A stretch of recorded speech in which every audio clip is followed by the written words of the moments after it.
Middle east में करीब एक साल से जारी संघर्ष में गाजा पट्टी पर इजरायली हमले जारी हैं। इजरायली सेना पर आरोप है कि उसने अल मवासी में सेफ जोन पर भीषण बमबारी की, जिसमें कई महिलाएं और बच्चे जिंदा जल गए। गाजा के स्वास्थ्य मंत्रालय का कहना है कि पिछले 24 घंटे में गाजा पर हुए इजरायली हमलों में 48 फिलिस्तीनी मारे गए और 201 घायल हुए। इन सब के बीच अब खबर ये भी आ रही है कि अल अक्सा शहीद ब्रिगेड ने शुक्रवार को 107 रॉकेटों का उपयोग करके मध्य गाजा में इजरायली सैनिक सभाओं और वाहनों को निशाना बनाया है। गाजा पट्टी में फिलिस्तीनी प्रतिरोध ने विभिन्न युद्ध मोर्चों पर इजरायली कब्जे वाली सेनाओं को निशाना बनाना जारी रखा है, जिससे ऑपरेशन अल अक्सा फ्लड के हिस्से के रूप में कब्जे पर निश्चित नुकसान हो रहा है। इससे पहले गुरुवार को ब्रिगेड ने पुष्टि की थी कि गाजा पट्टी के उत्तर में जबालिया कैंप के मध्य में अबू अल ऐश स्ट्रीट पर सीधे हमले में एक इजरायली नामर वाहन को एंटी टैंक शेल से उड़ा दिया गया था। इस्लामिक प्रतिरोध आंदोलन हमास की सैन्य शाखा अल कसम ब्रिगेड ने घोषणा की थी कि उसके लड़ाके तेल में अल फलाह मस्जिद के बगल में एक एंटी कार्मिक तात्कालिक विस्फोटक के साथ 50 इजरायली सैनिकों वाले एक इजरायली पैदल सेना बल को निशाना बनाने में सक्षम थे।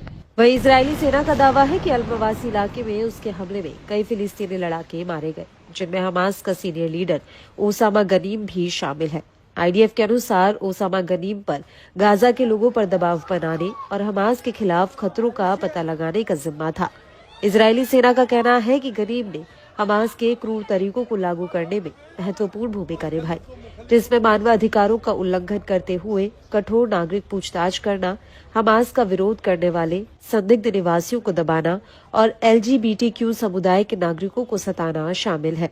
आईडीएफ का कहना है कि उसने हमले में नागरिकों को होने वाले नुकसान को कम करने के लिए कई कदम उठाए, जिसमें सटीक गोला बारूद, हवाई निगरानी और अन्य खुफिया जानकारी का उपयोग करना शामिल है।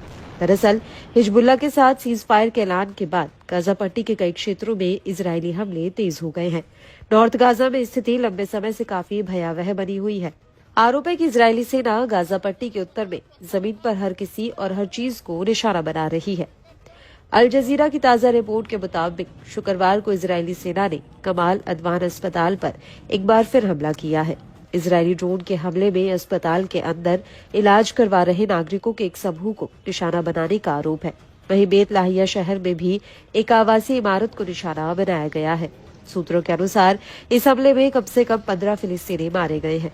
गाजा स्वास्थ्य मंत्रालय के अनुसार 7 अक्टूबर 2023 को हमास के हमले के बाद शुरू हुए गाजा युद्ध में अब तक कम से कम 44,580 फिलिस्तीनी मारे गए हैं और 1,05,739 घायल हुए हैं।